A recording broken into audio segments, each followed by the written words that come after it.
Hello বন্ধুরা, welcome to my channel Barnali kitchen আর lifestyle ব্লগে সবাইকে অনেক অনেক ভালোবাসা। সবাই কেমন আছো? আশা করছি সবাই খুব ভালো আছো, আর আমিও খুব ভালো আছি। আজকে তোমাদের সাথে আমি নিরামিষ একটা ঘুগনি রেসিপি শেয়ার করছি। তো চলো বন্ধুরা, তোমরা সম্পূর্ণ ভিডিওটি স্কিপ না করে দেখতে থাকো। যদি ভালো লাগে অবশ্যই লাইক কমেন্ট করে জানিও। চলো তাহলে আজকে ভিডিওটা শুরু করা যাক। দেখো, আমি এখানে 250 গ্রাম মটর কড়াই নিয়ে নিয়েছি। মটর কড়াইটাকে প্রথমে আমি ভিজিয়ে নেব। তো প্রথমে দেখো, আমি মটর কড়াইটাকে আগে একটু জল দিয়ে ধুয়ে নেওয়ার পর কড়াইটাকে আমি ভিজিয়ে রাখবো। তো দেখো, আমি জল দিয়ে একটু ভালো করে ধুয়ে নিলাম। নেওয়ার পর আমি কড়াইটাকে জল দিয়ে ভিজিয়ে রাখবো। আর এটা ছিল সকালবেলা, আর আমি সকালবেলা কড়াইটাকে ভিজিয়ে রাখছি। আর আমি ঘুগনি রেসিপিটা রাত্রিবেলা করব। দেখো, কড়াইটা আমার ভালোভাবে ভিজে গেছে, দেখেই বুঝতে পারছো। তো এবার আমি কড়াইটাকে সিদ্ধ করে নেব। তো প্রেসার কুকারে আমি কড়াইটা দিয়ে দিলাম, দিয়ে পরিমাণ মতো জল আর অল্প একটু লবণ দিয়ে আমি কড়াইটা সিদ্ধ করে নেব। আর মটরটা আমি অনেকটাই সিদ্ধ করব, তোমরা দেখলে বুঝতে পারবে। আমি গোটা গোটা যতটা থাকে তার থেকে একটু বেশি সিদ্ধ করব। দেখো, নুন দিয়ে আমি সিদ্ধ বসিয়ে দিলাম। দেখো, সিদ্ধটা দেখে তোমরা বুঝতে পারছো অনেকটাই সিদ্ধ। এটা যতটা একটু বেশি করে সিদ্ধ করলে খেতে খুবই ভালো লাগে। ঘুগনিটা বানানোর জন্য আমি দুটো আলু ছোট ছোট করে কেটে নিয়েছি, একটা টমেটো কেটে নিয়েছি, অল্প একটু ধনেপাতা কুচি নিয়েছি, আর অল্প একটু আদা বাটা নিয়েছি। এই রেসিপিটা খুবই কম মশলায় রান্না। আর দেখো, আমি প্রথমে কড়াই গরম হয়ে গেছে, কড়াইতে আমি সর্ষের তেল দিয়ে দিলাম। তোমরা চাইলে রিফাইন তেলেও করতে পারো। তো আমি দুটো তেজপাতা দিয়ে দিলাম, আর একটা শুকনো লঙ্কা দিয়ে দিলাম, আর এর মধ্যে আমি অল্প একটু কালো জিরে দিয়ে দিলাম। তো দেখো, ফোড়নটা আমি একটু হালকা ভাজা ভাজা করে নেওয়ার পর আলুগুলো দিয়ে দেবো। দেখে বুঝতে পারছো ফোড়নটা আমার ভাজা ভাজা হয়ে গেছে। আমি এবার কেটে রাখা আলুগুলো এর মধ্যে দিয়ে দিলাম। তো চলো বন্ধুরা, তোমার সম্পূর্ণ ভিডিওটি দেখতে থাকো। আর যদি ভালো লাগে অবশ্যই লাইক কমেন্ট করে জানিও। নিরামিষ ঘুগনি অবশ্যই যারা যারা এভাবে বানাওনি অবশ্যই একবার এভাবে বানিয়ে দেখো, ভালো লাগবে আশা করছি। আর আমার সমস্ত বন্ধুদের অসংখ্য ধন্যবাদ ও ভালোবাসা। সবাই এভাবে পাশে থেকো, তোমাদের পাশে আমিও সবসময় ছিলাম, আছি, থাকবো। তো দেখো, আমার আলুটা অনেকটাই ভাজা ভাজা হয়ে গেছে। এবারে আমি এর মধ্যে পরিমাণ মতো নুন দিয়ে দেবো। দেখো, আলুর মতো আমি পরিমাণ মতো নুন দিয়ে দিলাম। এবারে আরও কিছুক্ষণ আমি একটু ভালো করে ভাজা ভাজা করে নেব।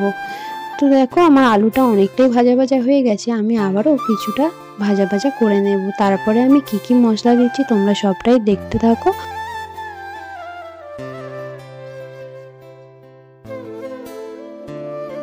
দেখো, আমি এর মধ্যে এবার সামান্য কিছু মশলা অ্যাড করে দেবো।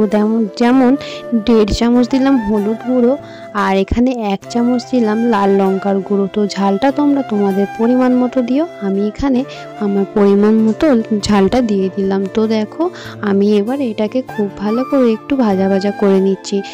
নিতে আমি এর মধ্যে টমেটো কুচিটা দিয়ে দিলাম। তো টমেটো কুচিটা দেওয়ার পর আমি এবারে সব কিছু খুব ভালো করে কিছুক্ষণ ধরে একটু ভাজা ভাজা করে নেব। আমি এবারে এর মধ্যে আদা বাটাটা দিয়ে দিলাম। আদা বাটা দেওয়ার পর আমি বেশ কিছুক্ষণ একটু ভালো করে কষিয়ে নেব। তো চলো বন্ধুরা, তোমরা দেখতে থাকো।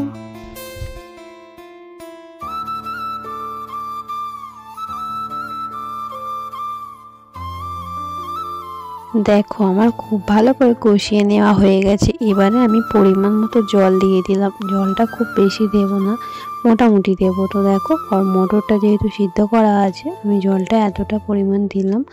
এবারে এটাকে খুব ভালো করে আমি মিশিয়ে নেব। তো দেখো, সব কিছু খুব ভালো করে মিশিয়ে নিলাম। তো মিশিয়ে নেওয়ার পর এবার আমি একটা ঢাকনা দিয়ে ঢাকা দিয়ে দেবো। তো কার কার তোমাদের ঘুগনি ভালো লাগে অবশ্যই তোমরা আমাকে কমেন্টের মাধ্যমে জানাবে। আর আমার রেসিপিটি কেমন লাগলো সেটাও তোমরা কমেন্ট করে জানাবে। তো দেখো, আমি এবার একটা ঢাকনা দিয়ে ঢাকা দিয়ে দিলাম।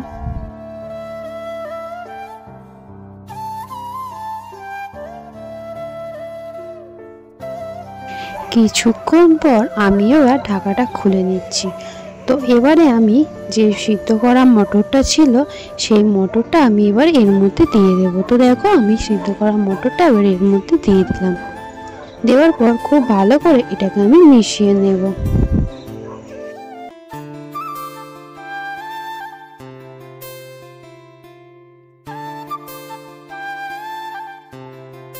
দেখো দেখতে কত সুন্দর লাগছে, আর এটা খেতে খুবই ভালো টেস্টি হয়। তোমরা একবার অবশ্যই এভাবে ট্রাই করো, আশা করছি তোমাদেরও খুব ভালো লাগবে। নিরামিষ দিনে এরকম একটা রেসিপি, এটা রুটি, লুচি, পরোটার সঙ্গে খুব ভালো লাগে। দেখো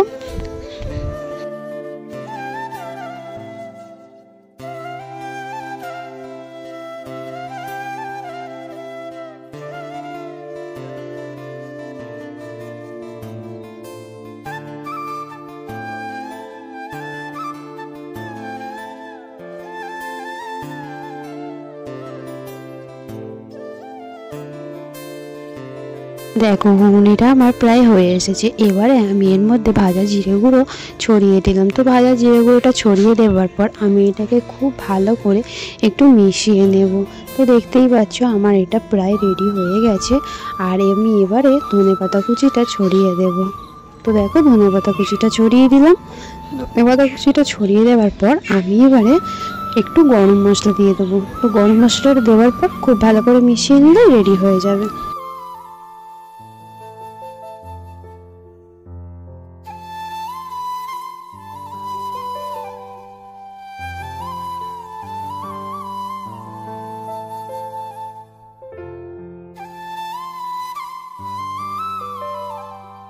যদি কোনো নতুন বন্ধু আমার ভিডিওটি দেখে থাকো অবশ্যই লাইক কমেন্ট করে জানিও। আর যদি চ্যানেলটি সাবস্ক্রাইব না করে থাকো অবশ্যই চ্যানেলটি সাবস্ক্রাইব করে পাশে থাকা বেল আইকনটি ক্লিক করে রেখো, যাতে পরবর্তী ভিডিও নোটিফিকেশান তোমাদের কাছে পৌঁছে যায়। তো দেখো ঘুগনিটা আমার পুরো রেডি হয়ে গেছে। তো দেখতে খুবই সুন্দর লাগছে আর খেতে খুবই ভালো হয়েছিল। তো এবার আমি একটা পাত্রের মধ্যে নামিয়ে নেব। তো কেমন লাগলো আজকের ভিডিওটি তোমরা অবশ্যই আমাকে কমেন্টের মাধ্যমে জানাবে।